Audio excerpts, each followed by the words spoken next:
rang rekhano jagani bung salaijagi thango obahai patibok patika sunamara bakaste khojak rangamati amse tongnai phei thangjak Ali Hussein Mullani bungoi bob bisi nichi tham sakang thimani tai bini thimani ulo bini bosarok bini thaino khlaijai phaimani achom sakai bisi 2022 Ali Hussein ni busuk Didarul Alam tai bini babu tai bini buta borni thaino borni mung khlainya hnai naikhanke borok saiwi manka bi borni mugui tongmani soikani thai dag number 2412 abo buini mugui slaijagi thaka apati mungno tuingai tabuk belai khino khasrem serem ujaka থুই থাংজাত আলী হুসেনি নকুনি বড়র তখনও পর্যন্ত জানি না এটা কি করে ওদের নামে হলো। আমি আমার মতো করে রীতিমতো আমি তল্লাশি করার পর তখন আমি তহসিলে গিয়ে দেখি যে তহসিলের যে অরিজিনাল যে পুরনো রেকর্ড আছে আলী হোসেন মোল্লার নামে সব কিছু ঠিক আছে, কিন্তু কিছুদিন পরে অনেক খোঁজাখুঁজির পরে তহসিল থেকে বের করে যে রেজিস্টারটা থাকে ওইটার মধ্যে রেজিস্টারে আছে যে রেজিস্টারটা যেটা যেদিন হয়, আমি ডেটটা এক্স্যাক্টলি বলে দিচ্ছি একটু এক মিনিট। গিয়ে দেখি রেজিস্টারের ডেট হচ্ছে 17/8/2020 ওরা নামজারির জন্য অ্যাপ্লাই করেছিল। হ্যাঁ, আমার কপি যেই আমার কপিটার এগেনস্টে ওইটা অ্যাপ্লাই করেছে অনিল চন্দ্র দাস অ্যাপ্লাই করেছে। ওইটাতে লেখা আছে যে আলী হোসেন মোল্লা ওদের কাছে জায়গাটা বিক্রি করে, ওই জায়গাটার যে দলিলটা প্রডিউস করে দলিল নাম্বার হচ্ছে 1-01910, ওইটার তারিখ হচ্ছে 22/11/2011-তে। রীতিমতো আমার দাদু মারা যায় 1988-তে। তা আমি একদম অবাক, ওনাকে জিজ্ঞেস করলাম ওই তারিখে দলিল কী করে হতে পারে। উনি বললো তো আমাদের কাছে দলিল এসছে, আমরা ওইটা পাস দিয়ে দিয়েছি। এটা তো আমি পাস দিইনি, শিবুদা তখন আমি যে ছবিটা যখন আনি, যখন এখান থেকে রেকর্ডটা যখন চেক করি তখন শিবু দাস আপনার দুর্লভ নারায়ণ উনি চার্জে ছিলেন। উনি বলেন এটা যখন পাস হয়েছে তখন আমি। দাদা কত সালে মারা গেছে? তার সঙ্গে এবার আপনি তহসিলদার বলুন, এই জায়গাটা যখন ট্রান্সফার হয়েছে যে মিউটেশনটা যখন হয় তখন তহসিলদার ছিলেন আবু জাফর, ওনার বাড়ি গ্রামতলি। আর যখন সিএলআর আপডেটার যে ছিলেন দীপ্তনু চক্রবর্তী, ওর বাড়ি সোনামুড়া ঠাকুরমুড়া। আর যে মিউটেশন যে পাস দেয়, যে পর্চাটা আমার কাছে আছে, মিউটেশন পাসিং অফিসার ছিলেন রতন ভৌমিক, তখন তিনি এডিশনাল এসডিএম ছিলেন, পাশাপাশি মেলাগড় ডিসিএমের দায়িত্ব পালন করতেন। উনি পাস দেওয়া। তোমরা কি জায়গাটা বিক্রি করনি? আমরা জায়গাটা না, তখনও পর্যন্ত জানি না এটা কি করে ওদের নামে হলো।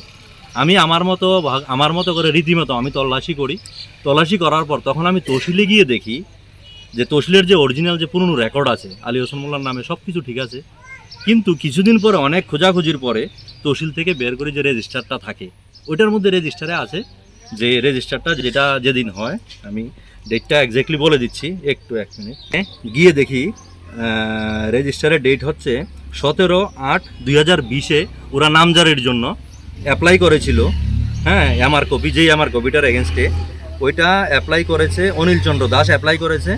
ওইটাতে লেখা আছে যে আলী হোসেন মোল্লা ওদের কাছে জায়গাটা বিক্রি করে, ওই জায়গাটার যে দলিলটা প্রডিউস করে দলিল নাম্বার হচ্ছে 1-01910, ওইটার তারিখ হচ্ছে 22/11/2011-তে। রীতিমতো আমার দাদু মারা যায় 1988-তে। তা আমি একদম অবাক, ওনাকে জিজ্ঞেস করলাম ওই তারিখে দলিল কী করে হতে পারে। উনি বললো তো আমাদের কাছে দলিল এসছে, আমরা ওইটা পাস দিয়ে দিয়েছি। এটা তো আমি পাস দিইনি, শিবুদা তখন আমি যে ছবিটা যখন আনি, যখন এখান থেকে রেকর্ডটা যখন চেক করি তখন শিবু দাস আপনার দুর্লভ নারায়ণ উনি চার্জে ছিলেন। উনি বলেন এটা যখন পাস হয়েছে তখন আমি। দাদা কত সালে মারা গেছে? আমার দাদু 1988-তে মারা গেছে। ঠিক আছে, তো এটা দেখে তখন সঙ্গে সঙ্গে আমি এলাম, বা তখন তো আমি একদম ক্লিয়ার ছিলাম যে এটার পেছনে অনেক কিছু হয়েছে, টাকা। এবার আমি তো ঠিক ক্লিয়ারলি বলতে আছে প্রশ্ন অফিসের সাইডে অনেক জায়গায় অনেক কিছুতে রেভিনিউ সেকশনে অনেক কিছু হচ্ছে। এটা মানে অন রেকর্ড তো আর কারোর কাছে কিচ্ছু নেই, এটা সবাই জানে। তবে আমি এতটুকু বলবো এরকম অনেক ঘটনা আছে যে সোনামুড়াতে এরকম হচ্ছে। আমি মানে আরেকটু বলে দিই, আমার যে জায়গাটা, এই জায়গাটা হচ্ছে মেলাগড় রেভিনিউ সার্কেলের আন্ডারে আসে, আর দুর্লভ নারায়ণ তহসিলের আন্ডারে, আর মৌজা হচ্ছে বরদোয়াল মৌজা, যে আমাদের যে জায়গাটা এখানে আসে। এটা কমপ্লিটলি এটা। এবার বাকিটা আমি মিডিয়ার কাছে আমি এটাই আবেদন করব যে আমার এই আপিলটা যেন উপযুক্ত জায়গায় পৌঁছানো হয়, এবং আমি মানে সরকারের কাছে আবেদন, আমি হায়ার অথরিটির কাছে আমি একটাই আপিল করতে চাই আমার আমার একটা জেঠু আছে মানে 80 অ্যাবাব বয়স, আমার বাবা 63 অ্যাবাব, আমার কাকা আছেন 50 অ্যাবাব। ওদের মধ্যে 6 কানি জায়গা মানে বিশাল ব্যাপার, যে কোনো একদম স্ট্রোক করতে পারতো এটা নিয়ে এসে। রীতিমতো আমার বাবা এটা নিয়ে টেনশন করছে, আমার জেঠু টেনশন করছে, আমার কাকা হয়তো বুঝে, কারণ বয়স একটু কম, ওরাকে আমি বুঝাতেই পারছি না, রীতিমতো টেনশন করে এই জায়গাটা নিয়ে। আজকে অফিসে যাই, কালকে অফিসে যাই, এই অবধি আমি ডিএম অফিস, ডিসি অফিস, প্রত্যেকটা লোক মনে করে আমার ডিএম অফিসে জব লেগে গেছে, আমার ডিসি অফিসে জব লেগে গেছে। আমি এতবার ঘন্টার পর ঘন্টা বসে থাকি, বাট আজকে স্যার নেই, কালকে পরশু নেই, এটা নেই ওইটা নেই, প্রতি রীতিমতো আমাকে আজকে এইটা, কালকে এইটা, পরশু এটা। কিন্তু ডিএম অফিস থেকে আমি ভালো রেসপন্স পাচ্ছি। ডিএম অফিস আমাকে বরাবরই ওদের অফিসে গেলে সঙ্গে সঙ্গে কাগজটা পাঠিয়ে দেওয়া হয় ফার্দার ইনভেস্টিগেশনের জন্য। কিন্তু ফার্দার ইনভেস্টিগেশন তো ওরা প্রথম যে ইনভেস্টিগেশন করছে, একমাত্র ফার্স্ট ডিসি একটা ভালো রিপোর্ট দিয়েছিল, বাকি ডিসির রিপোর্টগুলো আমার মনঃপূত হয়নি। আশা করি ডিএম অফিসেও এটা নিয়ে যদি একটু আমার জন্য মানে একটু সহানুভূতি হয়, এরকম অনেক সাধারণ মানুষের অনেক উপকার হয়ে যাবে, আমি এটাই আপিল করছি। আমার নাম দিদারুল আলম, আমার বাবার নাম আব্দুল লতিফ, আমার দাদুর নাম আলী হোসেন মোল্লা। তো আমার দাদুর তারা তিন ছেলে, ওকে, একজন আমার কাকা, একজন বাবা, একজন জেঠু। তো আমরা তো পড়াশোনা নিয়ে বাইরেই থাকি, ম্যাক্সিমাম এই পড়াশোনা চাকরি নিয়ে বাইরে বেরোবেরি। তো জায়গা সম্পত্তি নিয়ে আমরা কখনোই কিন্তু কোনো তল্লাশি করছি না অ্যাকচুয়ালি আমরা কী জায়গা। তো এবার ফাইনালি যখন আমি বাড়িতে যাই 2021-এ, তখন আমি বাবারে জিজ্ঞেস করি যে আমরা জায়গা জমিনগুলো কী আছে একটু দেখানোর লেগে। তখন বাবা আমাকে বলে যে সবগুলো ডকুমেন্ট দেয়। তো ডকুমেন্টগুলোই এখন নতুন সিস্টেম আছে যেটা অনলাইনে চেক করা যায়। আমি তখন রীতিমতো অনলাইনে চেক করে সবগুলো ডকুমেন্ট প্রিন্ট করিয়ে নিই। এটা হচ্ছে মানে যে আমাদের যে ডিসপিউটেড জায়গাটা, ওটা নিয়ে যেহেতু কথা, ওই জায়গাটা আমি প্রিন্ট করাই যেদিন, আমি যে অনলাইনের যে পর্চাটা আমি প্রিন্ট করাই, এটা তারিখ হচ্ছে 28/8/2020 আমি প্রিন্ট করি। প্রিন্ট করার পর রীতিমতো দেখি আমার দাদুর নামেই পর্চা, প্রিন্টেড পর্চা, সব কিছু ঠিক আছে। এখানে আমাদের 3 একর 12 শতক জায়গা। তো বাস এই জায়গাগুলো নিয়ে তো বাস সবগুলো দেখি। হঠাৎ করে একদিন রাত্রেবেলা আমার কেন জানি বলা হলো যে এই জায়গাগুলো আবার একটু দেখি। মোবাইলে চেক করার পর দেখি অল্প কিছুদিন পরেই, প্রায় মাস 2 মাস পরেই দেখি আমার এই জায়গাটা যে খতিয়ান নাম্বার ছিল 224 খতিয়ানে, জায়গা থাকার কথা 3 একর 12 শতক, ওইটার মধ্যে জায়গা আছে মানে 2 একর 30 শতক জায়গা গায়েব নেই। তখন তো আমার হঠাৎ করে মাথা খারাপ। তখন আমি ওই দাগ নাম্বার দিয়ে, খতিয়ান নাম্বার ছেড়ে দাগ নাম্বার দিয়ে চেক করি। চেক করার পরে দেখি রীতিমতো ওই জায়গাটা অনিল চন্দ্র দাসের নামে হয়ে গেছে, নতুন একটা খতিয়ান হলো। ইভেন আমার আনঅফিসিয়ালি বলতে গেলে আমার কাছে অনেক রিপোর্ট আছে যে এটার পিছনে অনেক টাকা ইনভেস্ট করা হয়েছে। এই কাজটা কে করলো? কাজটা আমি তো এখন অনিল চন্দ্র দাসের নামই বলবো, কারণ অনিল চন্দ্র দাসের নামে পর্চা। এবার অনিল চন্দ্র দাস এটা করার পরে, ওনার বাড়ি কোন জায়গায়? রাঙামাটি, আমাদের বাড়ির পাশে, আমাদের 2-3 বাড়ি পরেই অনিল চন্দ্র দাস। তো উনি বিক্রি করলেন। তখন যখন এই ডকুমেন্টগুলো পাওয়ার পরে স্যার, আমি এখানে পাঠানোর পরে এখান থেকে ডিএম অফিসে ফরওয়ার্ড করে দেওয়া হয়। তখন রতনবাবু তখন এসডিএমের চার্জে এসে গেছেন। তখন নিজে ইন্টেনশনালি এটাকে ডিলে করে ডিএম অফিসে পাঠানো হয়েছে, কারণ যে কমপ্লেনটা আমি করেছি, যে ডকুমেন্ট আমাদের আছে 63 ডকুমেন্ট আছে, এভরি ডকুমেন্ট আমাদের আছে, কিন্তু এটার সঙ্গে সঙ্গে উনি ডিএম অফিসে পাঠাতে হয় না, উনি ডিসিশনটা দিয়ে এটাকে কারেকশন করিয়ে দিতে পারে, কিন্তু না করে ও ডিএম অফিসে পাঠিয়েছে ইন্টেনশনালি এটাকে ডিরেল করানোর জন্য। তোমার অভিযোগটা কি? আমার অভিযোগ হচ্ছে ডিএম অফিস থেকে বরাবর এই অবধি 3 বার ডিসিএম অফিসে ইনভেস্টিগেশনের জন্য পাঠানো হয়। ওরা সিম্পল একটা লেখা লিখে, আমি ডকুমেন্টগুলো দেবো, ওরা কি রিপোর্ট দেয় কি করে, নর্মালি একটা রিপোর্ট দিয়ে পাঠিয়ে দেয়, আবার ওরা ওখান থেকে পাঠায়, মনপ্রত কোনো রিপোর্ট দেয় না। আমি আরটিআই ফাইল করেছি, আরটিআই রিপোর্ট, ওদের ফাইল মিসিং।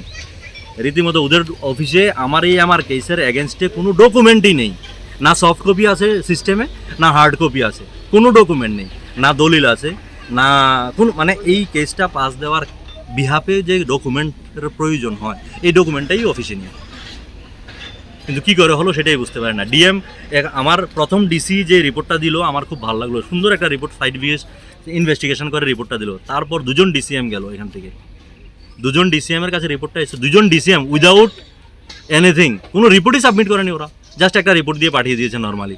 সাধারণ তুমি ঘোরো তোমার জায়গা, আমি তো আছি কদিন চার্জে আছি, তারপর ঘুরো।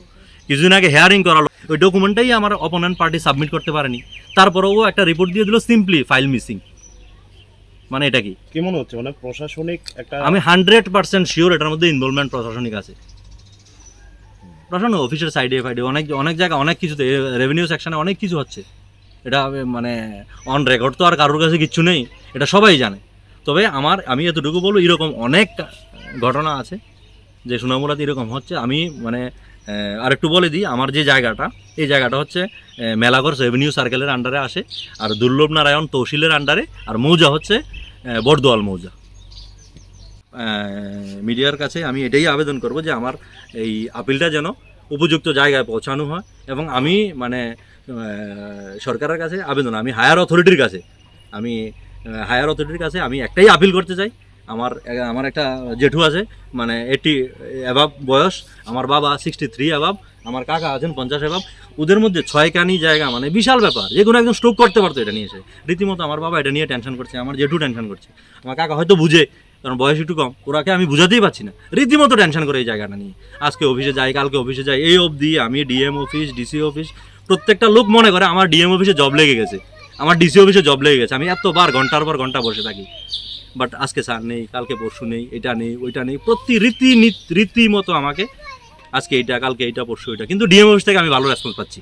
ডিএম অফিস আমাকে বরাবরই ওদের অফিসে গেলে সঙ্গে সঙ্গে কাগজটা পাঠিয়ে দেওয়া হয় ফার্দার ইনভেস্টিগেশনের জন্য। কিন্তু ফার্দার ইনভেস্টিগেশন তো ওরা প্রথম যে ইনভেস্টিগেশন করছে একমাত্র ফার্স্ট ডিসি একটা ভালো রিপোর্ট দিয়েছিল, বাকি ডিসির রিপোর্টগুলো আমার মনপ্রত হয়নি। দিদারুল আলম, আমার বাবার নাম আব্দুল লতিফ, আমার দাদুর নাম আলী হোসেন মোল্লা। তো আমার দাদুর তারা তিন ছেলে, ওকে, একজন আমার কাকা, একজন বাবা, একজন জেঠু। তো আমরা তো পড়াশোনা নিয়ে বাইরেই থাকি, ম্যাক্সিমাম এই পড়াশোনা চাকরি নিয়ে বাইরে দৌড়াদৌড়ি। তো জায়গা সম্পত্তি নিয়ে আমরা কখনোই কিন্তু কোনো তল্লাশি করছি না অ্যাকচুয়ালি আমরা কী জায়গা। তো এবার ফাইনালি যখন আমি বাড়িতে আই 2021-এ, তখন আমি বাবারে জিজ্ঞেস করি যে আমরা জায়গা জমিনগুলো কী আছে একটু দেখানোর লেগে। তখন বাবা আমাকে বলে যে সবগুলো ডকুমেন্ট দেয়। তো ডকুমেন্টগুলোই এখন নতুন সিস্টেম আছে যেটা অনলাইনে চেক করা যায়। আমি তখন রীতিমতো অনলাইনে চেক করে সবগুলো ডকুমেন্ট প্রিন্ট করিয়ে নিই।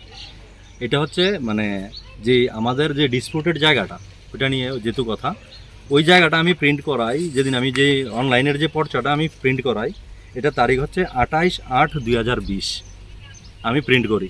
প্রিন্ট করার পর রীতিমতো দেখি আমার দাদুর নামেই পর্চা, প্রিন্টেড পর্চা, সব কিছু ঠিক আছে। এখানে আমাদের 3 একর 12 শতক জায়গা। তো বাস এই জায়গাগুলো নিয়ে তো বাস সবগুলো দেখি। হঠাৎ করে একদিন রাত্রেবেলা আমার কেন জানি মনে হলো যে জায়গাগুলো আবার একটু দেখি।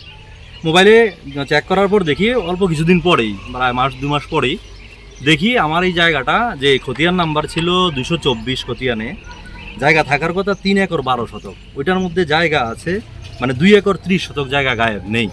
তখন তো আমার হঠাৎ করে মাথা খারাপ। তখন আমি ওই দাগ নাম্বার দিয়ে, খতিয়ান নাম্বার ছেড়ে দাগ নাম্বার দিয়ে চেক করি। চেক করার পরে দেখি রীতিমতো ওই জায়গাটা অনিল চন্দ্র দাসের নামে হয়ে গেছে, নতুন একটা খতিয়ান হলো। সঙ্গে সঙ্গে পরদিন রাত্রেবেলা আর বাবা কিছু বলিনি, বয়স্ক লোক শোনার পরে, কারণ অল্প কম 6 গানি জায়গা, শোনার পরে বিভিন্ন কিছু হতে পারতো। তখন আমি কি করি, আমি ডাইরেক্টলি ডিসিএম অফিসে যাই। ডিসিএম অফিসে যখন তল্লাশি নিই, ডিসিএম অফিস থেকে আমি মনপ্রত কোনো জবাব পাচ্ছি না, একটু ইগনোর করার মতন একটা পরিস্থিতি। সঙ্গে সঙ্গে আমি আসি এসডিএমের কাছে, তখন সুব্রত মজুমদার এসডিএম ছিলেন। এসডিএমের কাছে যখন অনেকক্ষণ বসে থেকে এসডিএমকে সন্ধ্যার সময় পেলাম, পাওয়ার পরে এসডিএমের কাছে যখন গেলাম, তখন উনি আমাকে বললো আপনি একটা রিটার্ন দিন। সঙ্গে সঙ্গে আমি রিটার্ন দিই। রিটার্ন দেওয়ার তারিখটা হচ্ছে 22/3/2021। যখন আমি ওনাকে রিটার্ন দিই, উনি আমার ডকুমেন্টগুলো দেখে ওইটাকে ফরওয়ার্ড করলো মেলাগড় ডিসিএম অফিসে। তারিখ হচ্ছে 24/3/2021। তো ডিসিএম অফিস থেকে তখন আমাকে ডাকায়, রীতিমতো একটা হেয়ারিং হয় ওইখানে।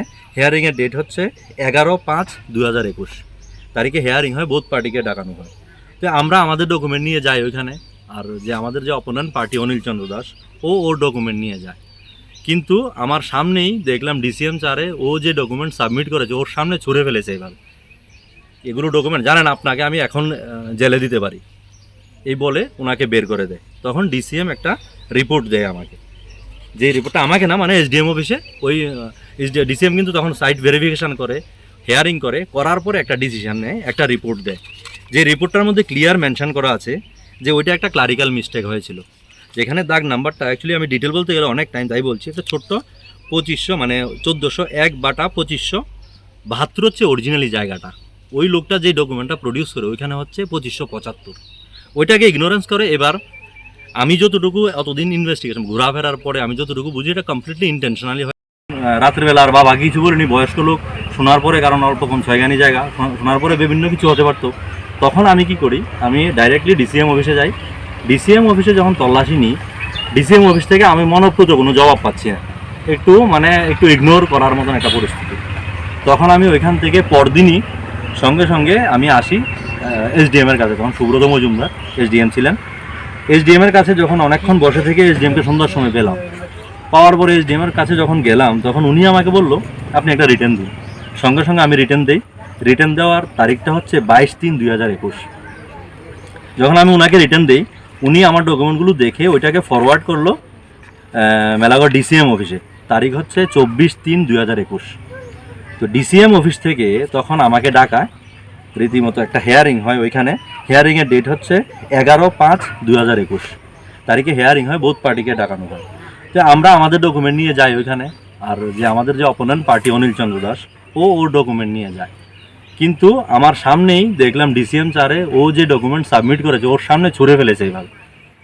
এগুলো ডকুমেন্ট জানেন আপনাকে আমি এখন জেলে দিতে পারি, এই বলে ওনাকে বের করে দেয়। তখন ডিসিএম একটা রিপোর্ট দেয় আমাকে, যে রিপোর্টটা আমাকে না, মানে এসডিএম অফিসে ওই ডিসিএম কিন্তু তখন সাইট ভেরিফিকেশান করে, হেয়ারিং করে, করার পরে একটা ডিসিশন নেয়, একটা রিপোর্ট দেয়। যে রিপোর্টটার মধ্যে ক্লিয়ার মেনশন করা আছে যে ওইটা একটা ক্লারিক্যাল মিস্টেক হয়েছিল। যেখানে দাগ নাম্বারটা অ্যাকচুয়ালি আমি ডিটেল বলতে গেলে অনেক টাইম, তাই বলছি। একটা ছোট্ট 2500 মানে 1401/2572 হচ্ছে অরিজিনালি জায়গাটা।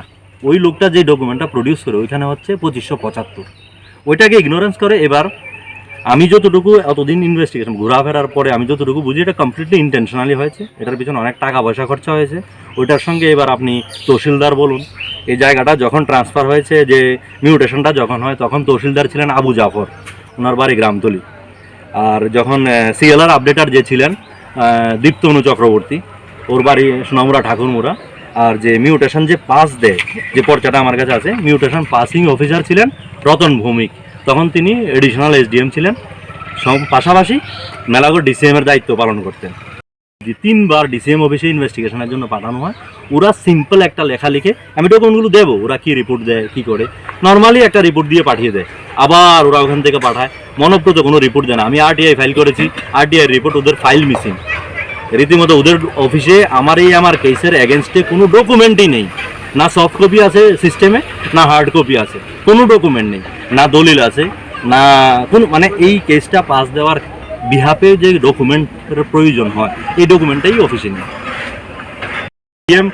আমার প্রথম ডিসি যে রিপোর্টটা দিল আমার খুব ভালো লাগলো, সুন্দর একটা রিপোর্ট, সাইড ভিএস ইনভেস্টিগেশন করে রিপোর্টটা দিল। তারপর 2জন ডিসিএম গেল এখান থেকে, 2জন ডিসিএম এর কাছে রিপোর্টটা এসে 2জন ডিসিএম উইদাউট এনিথিং, কোনো রিপোর্টই সাবমিট করেনি ওরা, জাস্ট একটা রিপোর্ট দিয়ে পাঠিয়ে দিয়েছে নর্মালি। সাধারণ তুমি ঘোরো তোমার জায়গা, আমি তো আছি কদিন চার্জে আছি, তারপর ঘুরো। কিছুদিন আগে হেয়ারিং করালো, অরিজিনালি জায়গাটা কী করে কীভাবে ট্রান্সফার হলো ওই ডকুমেন্টটাই আমার অপোনেন্ট পার্টি সাবমিট করতে পারেনি। তারপরেও একটা রিপোর্ট দিয়ে দিল সিম্পলি ফাইল মিসিং। মানে এটা কি কি মনে হচ্ছে, মানে প্রশাসনিক একটা আমি 100